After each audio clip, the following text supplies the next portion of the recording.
नमस्कार, मैं हूं आपकी दोस्त MS आडर और आज मैं लेकर आई हूं चैप्टर 31। जैसे ही सौम्या ने अपने मोबाइल की ओर देखा तभी उसका मोबाइल बजा। डॉक्टर प्रत्युष ने कहा, सौम्या, मैं कल तुमसे मिलने के लिए मिल के आ रहा हूं। मैं तुम्हारे साथ क्वालिटी टाइम बिताना चाहता हूं। प्रत्युष की बात सुनकर सौम्या का दिमाग घूम गया। उसने मन में कहा, मुझे जल्दी एक बहाना बनाना पड़ेगा, नहीं तो कल का पूरा दिन प्रत्युष के साथ लिटरली बर्बाद हो जाएगा।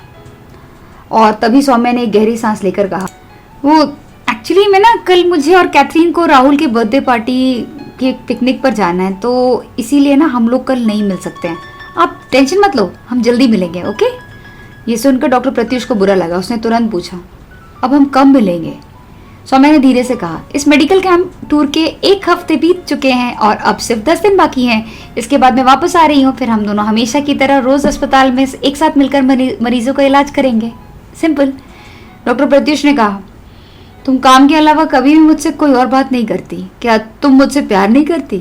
सौम्या ने कहा, मैं बहुत थक चुकी हूँ, मुझे माइग्रेन है, हम कल बात करेंगे।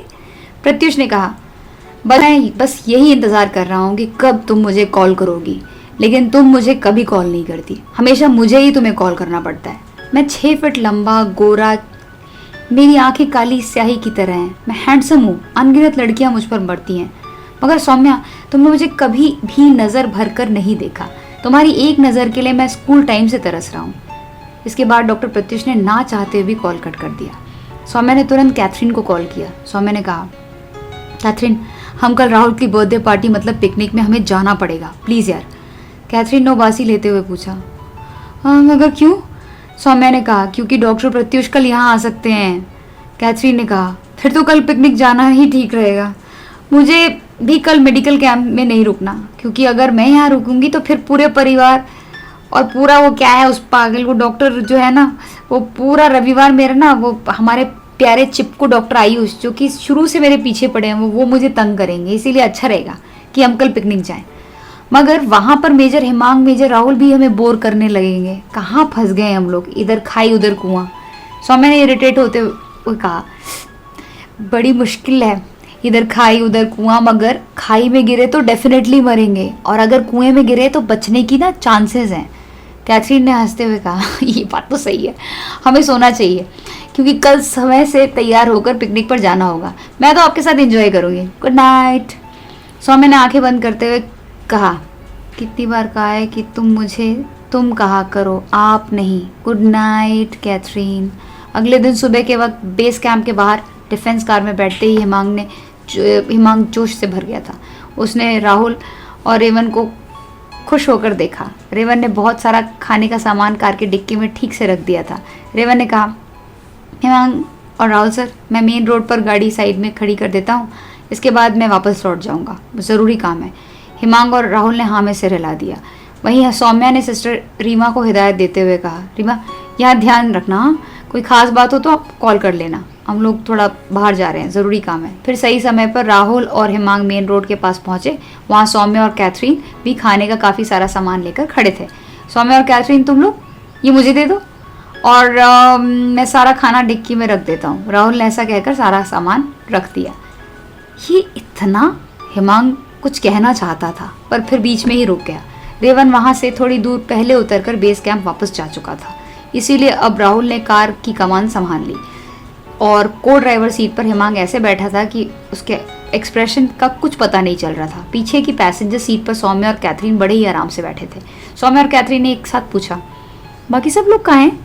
राहुल ने गाड़ी को एकदम तेज चलाते हुए कहा, मेरे बहुत कम दोस्त हैं, इसीलिए सिर्फ आप 3 लोग ही आज के इस पिकनिक में इन्वाइटेड हो। और हाँ, रेवन को एक ज़रूरी काम था, इसीलिए वो यहाँ तक हमें ड्रॉप करके चला गया। तभी सौम्या का मोबाइल बजा। हाँ माँ, हाँ सब ठीक है, मैं अगले रविवार को आपके पास आ जाऊँगी। आज हम सब वही पिकनिक के लिए जा रहे हैं, यहाँ सब ठीक है। सौम्या ने बड़े ही प्यार से स्मृति को कहा, ठीक है बेटा, एंजॉय एंड टेक केयर, अपना ध्यान रखना, हाँ, लॉट्स ऑफ लव, जय श्री कृष्ण, स्मृति ने कहा और फ़ोन रख दिया। हिमांग सारी बातें बहुत ध्यान से सुन रहा था। आकाशी एक मस्त पिकनिक एरिया और वहाँ पे जो है ना, बड़े सुंदर झरने और एरिया बड़ा सुंदर है, पूरा मस्त जगह है। बहुत भारी बारिश होती है तो ऐसा एकदम एक्चुअली थोड़ा सा रिस्की हो जाता है, लेकिन जो पक्षी उड़ते हैं ना, उसको देख के अलग ही मज़ा आता है। राहुल ने कार चलाते हुए बहुत खुश होकर उन सबको ये बताया। सौम्या ने तुरंत पूछा, आपको इस जगह के बारे में इतनी सारी बातें कैसे पता है? क्या आप यहाँ पे पहले जा चुके हो? राहुल ने घबरा कर कहा, नहीं तो, ये तो न्यूज़पेपर के आर्टिकल्स पढ़ने का कमाल है, मैं बहुत पढ़ता हूँ ना, इसीलिए। हिमांग ने कार का रेडियो ऑन कर दिया। घंटों की ड्राइव पलक झपकते ही बीत गई। हिमांग को राहुल ने धीरे से कहा, यहाँ बहुत अच्छी चाय मिलती है, जल्दी उतरो गाड़ी से। राहुल, गाड़ी तो रोक, हिमांग ने तुरंत कहा। राहुल ने कहा, क्या टी ब्रेक लेना है? सौम्या और कैथरीन ने एक साथ कहा, हाँ हाँ लेना है ना। सभी एक एक करके गाड़ी से नीचे उतर गए और टी पॉइंट में जाकर बैठ गए। हिमांग अपनी तिरछी नजरों से सौम्या को एकटक बस देखे ही जा रहा था। वहां दूसरी ओर हिमांग की नजर कैथरीन पर थमी हुई थी, या यूं कहें कि जमी हुई थी। वहां पहुंचे सभी यात्री आपस में काफी सारी गप्पे मार रहे थे। तभी अचानक गर्म चाय से राहुल और हिमांग का मुंह जल गया। दोनों का ध्यान चाय पर न होने के कारण ऐसा हुआ। राहुल ने दर्द से कराते हुए हिमांग के कानों में कहा, अरे यार, यहाँ पे जल गए और बेदर्द लोगों को पता भी नहीं चला। अब तो ये आलम है कि हम कभी अपने इस छाले को और कभी वहां सामने बेदर्द सनम को देखते हैं। क्या बकवास है यार। हिमांग हंसने लगा और राहुल के सर पर एक टपड़ी मारते हुए उसने कहा, बकवास थी तेरी बकवास की शायरी, चुप कर साला पकाऊ। इन सब बातों से बेखबर सौम्या और कैथरीन वहां आए और अन्य यात्रियों को की बातें बड़े ध्यान से वो सुनने लगे। लेकिन मन में सौम्या ने कहा, मैं चाहती हूँ कि मैं हिमांग के पास जाकर बैठ जाऊँ और हमारे बीच की सारी गलत फहमियाँ दूर करूँ। क्या हिमांग भी यही सोच रहा है? क्या वाकई में सौम्या इस बात को करेगी? ये आने वाले चैप्टर में पता चलेगा। क्या वो जाके हिमांग के साथ बैठकर सारी गलतफहमियां दूर करेगी? क्या वो हिमांग को ये बताएगी कि हाँ वो दोस्ती करने के लिए तैयार है? और क्या हिमांग इस रिश्ते को मान जाएगा? और इस पूरी बातचीत के दौरान आगे चलकर क्या राहुल कैथरीन से जान पाएगा कि वो किस तरह से उसके पेरेंट्स का दिल जीत कर उससे शादी कर पाएगा?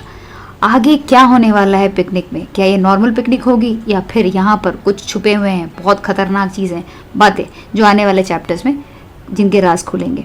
आपके बहुत सारे सराहना और प्यार के लिए धन्यवाद। इसी के साथ इस रोमांटिक नॉवल का ये वाला चैप्टर यहीं पर ख़त्म होता है। बहुत जल्द हम लोग मिलेंगे जिसमें मैं सबको अगले चैप्टर की कहानी सुनाऊंगी। दोस्तों, अगर आपको अगले ये थोड़ा भी वीडियो थोड़ी भी पसंद आई है तो प्लीज़ वीडियो को लाइक कर दीजिएगा और चैनल को सब्सक्राइब नहीं किया है तो चैनल को सब्सक्राइब कर लीजिए। Thanks for watching. हमेशा मुस्कुराते रहिए। Have a blissful life.